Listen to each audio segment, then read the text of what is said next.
So,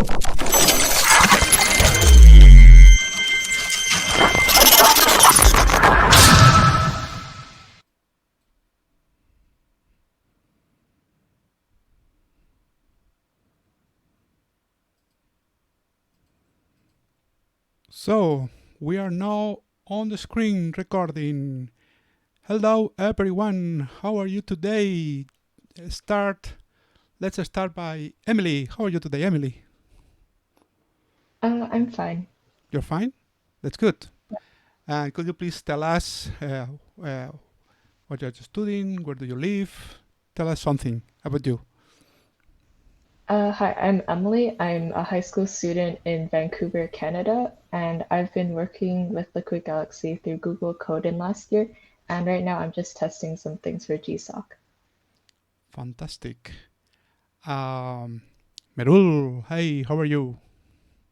I'm doing great. Thank you so much for asking, Mr. Andreu. How are you doing? Not bad. Thank you for asking you too. So, Merul, tell us about 30 seconds about you. Where do you live? What do you study? A little bit about you. Hi, I'm Merul. I'm from Chandigarh in India.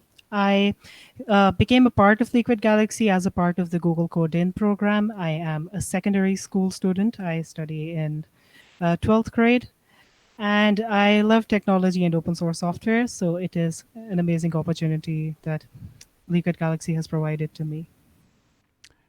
As I have to say from the very beginning, you know, it takes a little bit for us to start. And I'm just saying that something is running in my screen, but we are not stopping. I will do it live.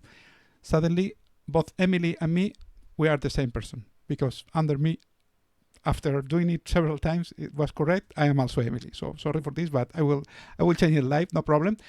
And Jan, hello. Where are you, Jan?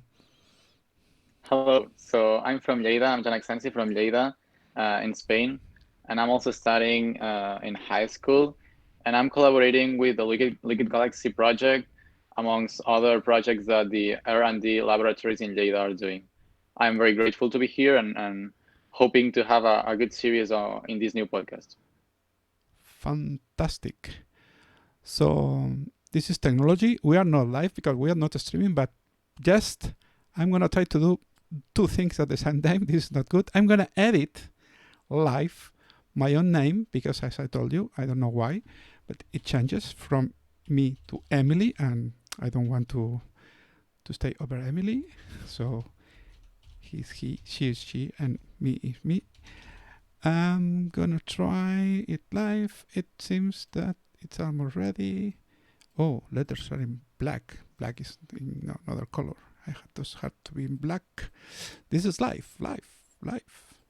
Yeah, it's funny because we've been like Well, 15 minutes, 20 minutes trying to work this out, but at the end of the day, something always, some you sort of know, thing always. and this is, Jan, you've been with me on many transmissions. This is even worse when you're live, because if you're live, everything Correct, is something like more difficult.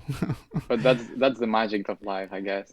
Yeah, so it wouldn't be funny if we're not live, but I already changed the names, and you, Emilie, can stay relaxed because we are not the same person any more time. So the text on there or persons are not the same letter, the same characters, but no problem. So let's go for our script. We have something to say. I still have to present myself. I'm Andreu. I am director of the R&D laboratories of the Scientific Park of Lleida, Spain. And this place is where the open source project Liquid Galaxy is located from several years now. Let me explain a little bit what the Liquid Galaxy is. Liquid Galaxy was created in 2008 by Google engineer Jason Holt. He was working with the team that developed the Street View software from Google, the platform, Street View platform. And then they need some kind of system to show up the Street View in events like fairs and other kind of events. Then he created the Liquid Galaxy concept and software. After a couple of years, Google released this software for interviews, released it as open source, and then suddenly some people around the world, not much, a few of them, we start to join this community that is now the Liquid Galaxy community around the world. And I think I have, but it will take something like a second, a photo of the, oops, I made it bad. Let me change to the right place. 1 second. I have a photo of all the team that is all day growing. At this moment, we are more than 100 persons. I'm showing you are not seeing it because we are on the Meet, but on the final video, you will see it. We are more than 100 persons now. And this is only the ones that are working on the Liquid Galaxy community around the Liquid Galaxy Lab, the Liquid Galaxy Lab, but we have the other places around the world, like New York, with Endpoint Corporation that handles the most, I would say, corporate stuff, like selling Liquid Galaxies for profit. Then we have Wonderama in Sydney, in Australia, with our colleague Andreu that is a university laboratory. And also we have the Facense in Sorocaba, Brazil, handled by our colleague Mark Gonzalez. So we are 4 special places we developed the Liquid Galaxy around the world. And I have to say that last time I make some kind of accounting of how many Liquid Galaxies there are. Let me make a question, Emilie. How many Liquid Galaxies do you think there are around the world? No one knows the quantity. Okay, no one. I mean, no one knows, but approximately. Maybe 100. 100. Merul, what do you think? Probably more around the 300 mark. 300. Done. Yeah, I would say around 350, 400, 350. Okay. Last time we make some kind of accounting, it was almost 500. As some kind of history, when I built the Lleida Liquid Galaxy Lab, Lleida Liquid Galaxy, the biggest we have here in Lleida, it was the 7th in the world, and now we have more than 500. Not bad. 7th, 500.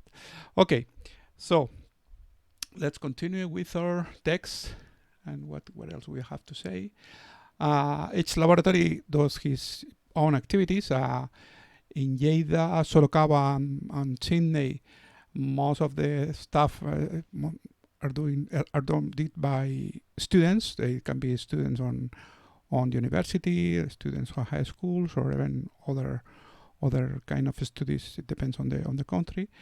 And the important thing is that we run this as a community since 2011, and it's been several years. And also one of the activities we do is the Google open source programs like Google Code, Summer of Code. We are doing now. We have 8 students from several countries in the world doing projects this summer. And also we did in the past, I would say, that's sad, I know, the Google Code that were the program where both Merul and Emilie stayed there doing plenty of tasks and enjoying. So this is a few words about the Liquid Galaxy and so on. And let's start with the other stuff we want to talk today on this podcast. Usually the podcast will be about technology, about anything about technology, but today we are going to start with Merul, and Merul is going to explain us something about open source, that it's the Liquid Galaxy. So Merul, you have the word and explain us whatever you want. To really understand what open source is, we need to first understand the fact that software can be broadly categorized into 2 major types. The first one, based on their license, the first one being open source and the second one being proprietary. Proprietary is where you don't really own the software. Even if you buy it, you don't own the rights to resell it, to distribute it without permission from the person who developed it. And you can also not access the source code, while open source is a software which you have complete rights for. You can even resell the same thing. You can make changes to it. You can modify the code. You can access the code. You can review it. And open source software is something which anybody can collaborate in. You have GitHub repos. You can make changes to that. If you find something which is vulnerable, you can simply make a pull request to them. They would check if your request is okay, and you can contribute to that. and it has led to amazing end products. For example, Linux, which started when Linus Torvalds started to develop it as a college project, but now it has a lot of contributors. It has about 1 million plus commits by now, and it has about 10. I'm just checking the GitHub page. They have 10,805 contributors to the Linux kernel, and that numbers aren't possible in a corporate setting. For example, if you look at any other operating systems projects, they won't be able to possibly have that many number of active contributors as Linux has, because anybody can make changes to it. And all of these open source softwares are usually actually even more secure than proprietary solutions, even though proprietary ones have great teams backing them. Now, the reason is that in open source, anybody can review the code. So vulnerabilities are spotted ways more quickly as compared to proprietary ones, where you don't really know if even people are reviewing the code or not. And there are many free and open source projects, many great ones. For example, Liquid Galaxy, it is a great open source project. It allows you to seamlessly extend your screens wirelessly through TCP. We have Blender, which is an absolutely amazing piece of 3D software. We have GIMP for photo editing. We have Streamlabs and OBS. A fun fact is that the current podcast you're watching on is being recorded on OBS, which stands for Open Broadcaster Software. And all of these softwares go head to head with the proprietary counterparts, and they really are amazing products in the end. Fantastic. So we are open source. Liquid Galaxy, it's open source because Google released, originally it was closed source, but suddenly Jason pushed the company to say, okay, let's release it and maybe other people can help. And this is what we have done since 2000. I'm not sure it was 11. No, it wasn't 10. 2008 they developed the Liquid Galaxy. In 2010 they released it at open source. And in 2011 is where the community was starting to be a serious one. So, perfect, Merul. Thank you very much for your introduction to open source. Jan or Emilie, do you have any question to Merul? Actually, I would like to ask, I've been told that open source software and free software, it's not the same. Could you please explain us if that's true? And if that is true, what is the main difference between free source or free software and free and open source software? So that would be the question I would have for you, Merul. Thank you so much for this question. Now, the main difference between free and open source is the definition. Open source software is not defined by the fact that it is free and it has no cost. Open source software is defined by the license which allows you to redistribute and modify the code. For example, let's say that you own a software of something free like Avast antivirus. It is free, the free tier. And you can't redistribute that without the permission of Avast, because there are the terms of service that you accept. Those ask you to not do that. While on GPL or MIT public license for open source, you are allowed to distribute it freely. And free software is something that doesn't cost you, while open source is something you can modify, you can redistribute, you can even commercialize it and then redistribute. That is the main difference. For example, Google Docs is free, but it is not open source. Correct. Thank you. I think this is a thing that our audience is gonna like to hear, and it might be interesting for them. Oh, in the case of Merul, in the case of Google Docs, it's a little bit more different because there is no code for Google Docs, so it's a web cloud-based system.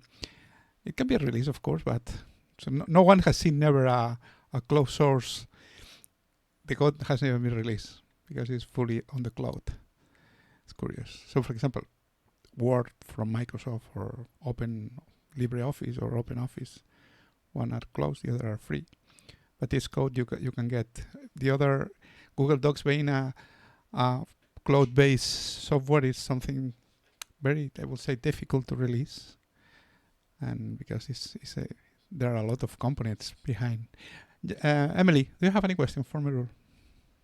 Yeah, I was gonna ask, do you think that open sourcing can be a detriment to a company's financial success, or do you think that the two can go hand in hand?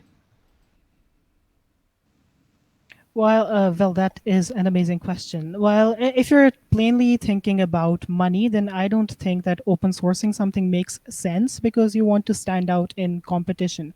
While if you're thinking in terms of betterment of the software, then I think open sourcing makes more sense because, for example, let's say that I was to develop a weather app. I just make very basic features for that, and I open source it. Anybody who wants to contribute can get that code, add to it, and help grow the software. For example, Blender, it started as something very basic, but now it is a very big competition to other more professional and commercialized solutions like Maya. And it has truly become an amazing piece of software. But I don't think that if you're in for the money, then it makes sense to open source a software. Yeah, that's a great answer. Good. So let's go for, and let's make something special. Let me try because I need to confirm because I just show you're not seeing the our colleagues at the meet are not seeing at the podcast, but I have also another webcam here that is showing the full system I have. Now those are on screen. I have something like 6 screens to produce the video, and I'm thinking to have 3 more because I need hours more screens. Okay, why? Because this is something like a live recording studio. When you see those images, you will understand. And it's very difficult because as I'm capturing, I'm using Windows and not like in a TV studio that you have independent signals, video signals. Here is everything is on one PC. So it happens that if you cross over one screen, because I have to go to the script or wherever, then suddenly appears some kind of strange things on the screen. So I'm showing it now, and I'm trying to do what I call a shout out for a person, for a GCier. Could you please, Emilie, explain what a GCier? Let me pronounce it. Pronounce it and explain what it is. What is this group? The GCiers are a group of individuals, mostly teens, who have participated in the Google Coding program, which ended this year actually. So throughout the years, there's been a bunch of GCI students who complete tasks under the Google Coding program. And the group of Liquid Galaxy GCiers have come together, and we're now an organization, sub-organization under Liquid Galaxy, and we do a lot of cool stuff. Amazing description. So I was trained to do it live, but believe me, it's starting to be difficult. I'm gonna run a video from our colleague. Well, I don't know if the sound is gonna function. Let's see. You're not gonna see it, but you're gonna listen maybe. I have a 3-piece Liquid Galaxy, and today I'll be testing the LG EDU app. So the problem is that my slaves take a really long time to sync up to my master computer, since my internet connection is super bad. But in the end, they will sync up. So just for this video, I'm just going to show you the master, and I will attach another video that will show the slaves in action. So if we go here, laptops, and if also I move using it the around, Liquid Galaxy for education.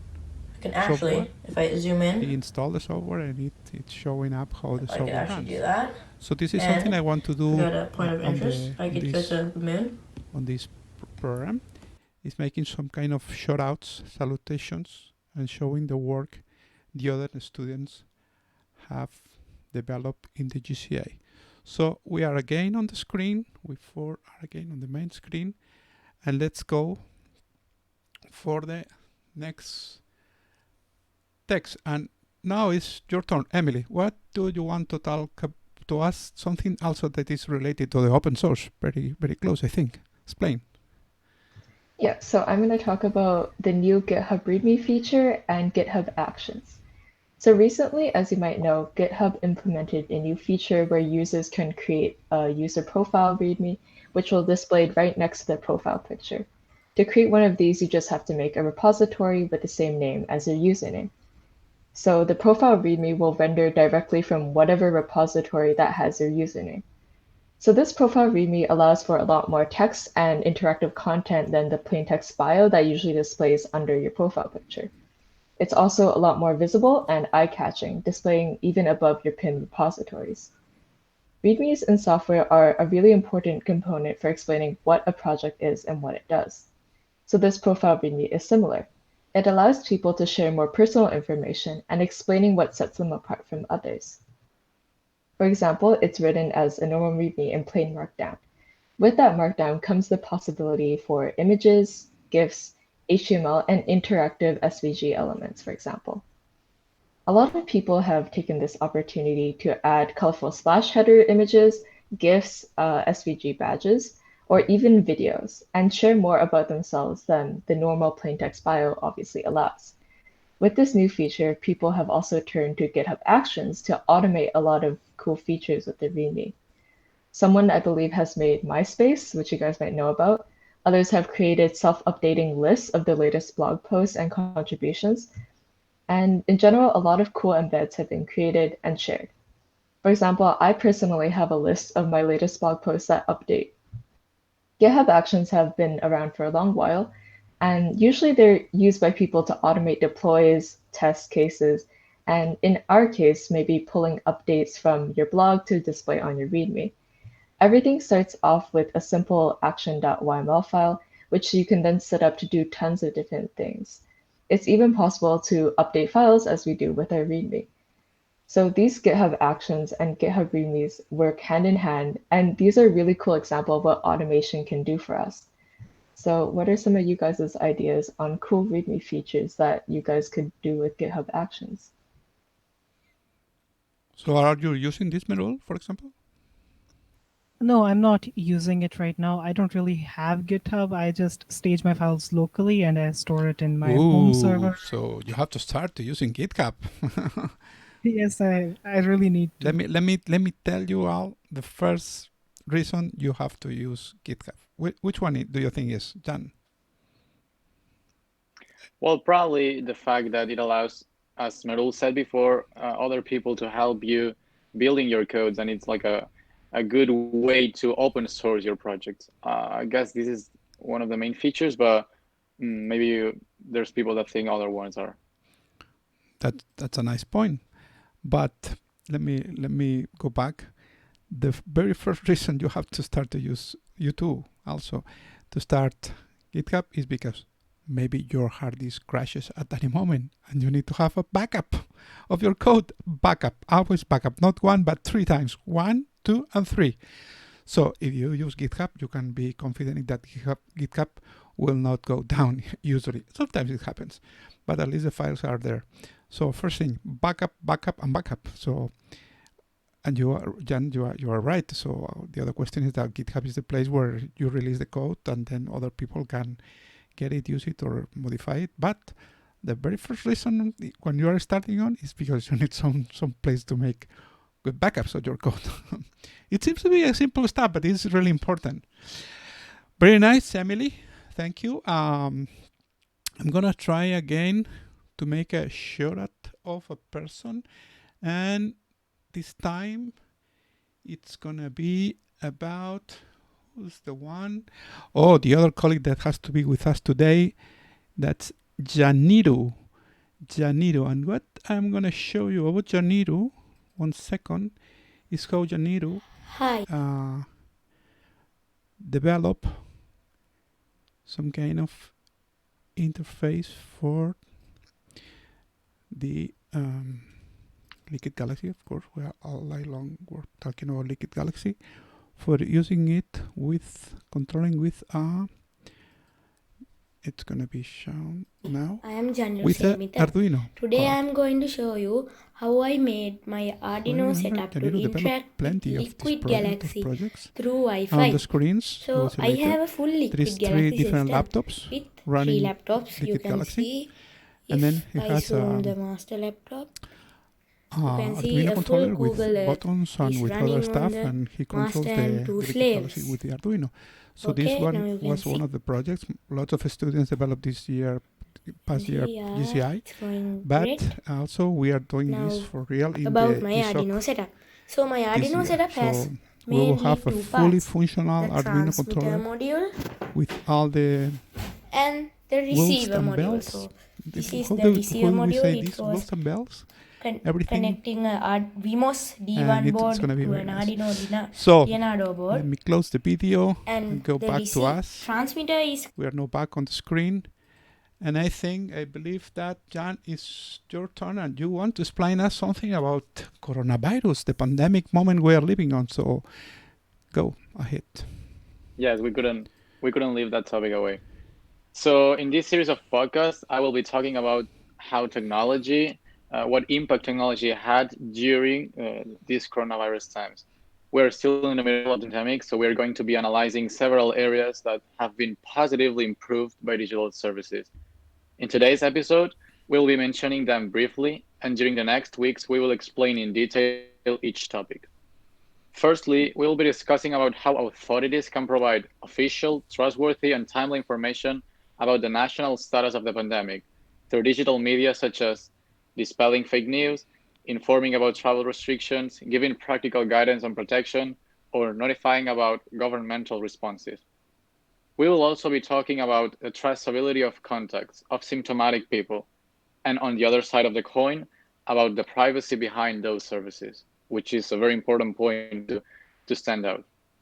Undoubtedly, artificial intelligence in technology has helped predicting partly the evolution of the pandemic, and thanks to mathematical modeling, medical agencies had the information with a crucially time in advance. Another of the topics we'll be discussing is how coronavirus has radically changed the way we learn, with online learning, also possible thanks to technology. And also the way businesses have expanded and have changed their way into the world. They have expanded their market with digital services as a manner to help alleviate the very negative impact on the economy. Businesses have radically changed their work, as I said, and these changes might change the entire way of understanding the work, might reduce costs in several areas, and might also allow flexibility amongst employees, which is a very good thing, but also we have to really take into consideration the rights of those employees. Finally, we're also going to talk about digital exchange of currency. It has been a way technology has helped avoiding physical contact, and we will also going to be commenting about it. Altogether, in the very next episodes, we'll be discussing each and every one of these topics related with technology and evolution of the pandemic, and I hope to find you there. Nice introduction, but for real, are you not gonna start today explaining something about any of this? Not at least a brief of no anything else? I'm gonna be keeping those topics for the next episode, so people are interested in them. Oh, spoilers! That's kind of spoilers. Very nice. Okay, so any questions, Merul or Emilie? What do you think about the idea to talk about coronavirus and technology, Merul? I just want to add to something, and this is something which is related to open source, actually. So what had happened was, without naming any countries, there were some countries which were making it compulsory for people to install government vendored contact tracing apps, which were basically keyloggers, and they were backing all the data which is in the device to their servers.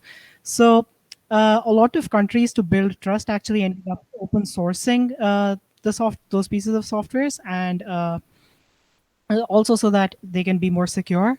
And I think that is the way to go. And a lot of governments governments actually moved to open source software for contact tracing, and that is amazing because governments are known for not open sourcing their software. So that is something which something positive which happened with free and open source software in the pandemic. Do you think, Meral, that contact tracing applications are working? Not exactly, but they, in some cases, they can do their jobs correctly because, there are some which use Bluetooth, while in Bluetooth you can't really even tell the correct distance somebody is at. And there were others which were using hotspots and other technologies, but they aren't properly doing their job. But to just do just give a rough idea to the people who use them, I think they're okay. but they're definitely not there in terms of being a foolproof solution to the problem. So, Jan, do you know that yesterday, just the government of Spain has released the code for the Spanish contact tracing application? I did not know so, but I think it's a great idea to release those codes and really make transparent some things that really affect into privacy. So I'm looking forward to know more about those and bring them to the next episodes. Fantastic. Emilie, do you know about any kind of initiative around this in Canada? I believe that they're working on an app, or they have one in the works, but I've been looking around GitHub and around Hacker News and stuff like that, and I found that actually a lot of countries, even they're helping their employees learn about open source to contribute to their open source contact tracing app. So this is a really cool opportunity to learn. Right. So last question. We are now 30 minutes on the program. Last question I want to ask you all three students, and we will start with Merul. Merul, what are you doing related to the Liquid Galaxy stuff? What is your last project, or you're working on, or you plan to work in the near future? I've done like 4 to 5 things that you can actually go and see. 3 animations for the mascot were done by me. They were the ones where the mascot was walking. You haven't seen it, but we already showed one of these at the very beginning, and we are showing another one in a few minutes. Okay, that's amazing. There was one where the mascot is bowing down to thank, and there was one where the mascot waves to say hello.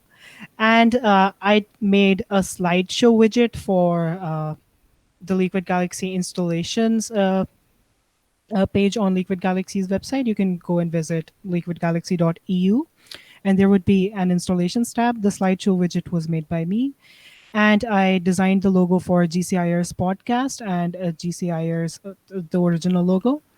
And I'm working on the Reese Butler app. It was originally a GSOC project, which allowed you to move your phone, and the direction you move your phone in using gyroscopes, it captured that, and it piped all that signals to the server, which would move the Liquid Galaxy setup in that direction. So the code got deprecated, as technology usually does, and now it doesn't work. So I am refactoring the code. I am using some new technologies now. The server is being written in Node.js. And I'm using something called XDO tool to emulate key presses so that the Liquid Galaxy setup moves according to that when you move your phone. So for you to know, and I show you all before we start the program, we have a matrix of our 4 faces on the screen, and just in the middle is your logo. So with the caps letter GC, and they have to be for Google Code, and the in was in lowercase. Fantastic. Very hard job work, and congratulations. Thank you, Meral, for your contribution, and I hope you are learning and you will stay with us for more time. So Emilie, what about you? What are you doing? What have you done in the past recently, and what are you planning to do in the near future? I'm sure you are doing plenty of stuff also. So in the past, after GCI, myself and Dylan, we worked on rewriting a lot of documentation and installation guides for the Liquid Galaxy to make it hopefully easier to understand how to install the Liquid Galaxy. So we wrote the entire installation guide in Markdown again. As well, I've done some webinar videos for women Techmakers and the Liquid Galaxy installation. And currently, I'm a trainee mentor with the 3D Animations API and the Happus GSOC projects. So I'll be attending meetings and testing all the apps. You are already attending those meetings, and also we just discussed a week ago that you are doing now some kind of volunteer work. Explain this. Yeah, so my school requires a certain number of volunteering hours, so I was hoping to get some of those by contributing to the Liquid Galaxy community and helping out with writing posts and stuff like that. And I know that you are doing plenty of stuff because we are having meetings and you are attending GSOC meetings, and you're doing plenty of stuff. Thank you again, Emilie, for your collaboration, and I hope again that you're learning new stuff and having new friends and advancing your knowledge about everything. Not only about technical, but also about friendship, because you're knowing plenty of people. And also, you mentioned Women Techmaker program from Google. This year we have half and half women and men with GSOC interns. That's the first for us. Never we have more than one woman, and this year we have 4 women and 4 men. We are very happy, and you're helping those projects, and that's very nice. Thank you. So, Jan, what have you done in the past recently? What are you doing at this moment? Well, I've also helped producing the video of the Women Techmakers community. Even though I'm not a woman, I know the importance that event had, so I gladly helped to produce that. And I also helped also trying and testing the Appies app that Emilie was mentioning before. Besides, and furthermore, I also did some projects related to video producing and helping to subtitle and add captions to several videos. So that's what I've been doing in the Liquid Galaxy, and looking forward to do other things and to try to help people in the GSoC community and the Liquid Galaxy community, and also in the Pera community, which is also a great way and a fantastic group of people. So this is what I'm doing, and I'm looking forward to keep doing that. Nice mention, thank you, about the Pera stuff. And yes, I changed to another new camera that has not been on the show till now. That I'm seeing, I'm the only one person. You are not seeing me, but you will see me later. I have a chroma key behind me, and then I'm showing the Lleida city. And the first thing you see in the first, just after me, is the Scientific Park of Lleida, where we have the Liquid Galaxy Lab, and we have the 9 Liquid Galaxies we have, 9 full Liquid Galaxies from 7 55-inch screens till 324s, many, 9 different, and also we have versions with Chromebooks. We have plenty of this, and this is the place where Jan and other students, local students go, and also students from international, they come from abroad. This year we have several people from Brazil, Romania, others yes, we have people from Turkey, other places of Spain, and very nice. So, to end this program, I want to thank all the listeners. Remember you that we will try to make this a monthly podcast talking about different stuff in technology that we like to talk about it. We have other colleagues, Janiru, Tyler, and maybe other. Today they can attend for school reasons. We have on other occasions they can join us. And just remember you to follow us on our website, liquidgalaxy.eu, and also on our Twitter, that it's @_liquidgalaxy. Easy to remember, just with an underscore on the front. And I want to see you on the next meet, and I want you all to wave your one hand and say bye-bye. See you next time. Goodbye.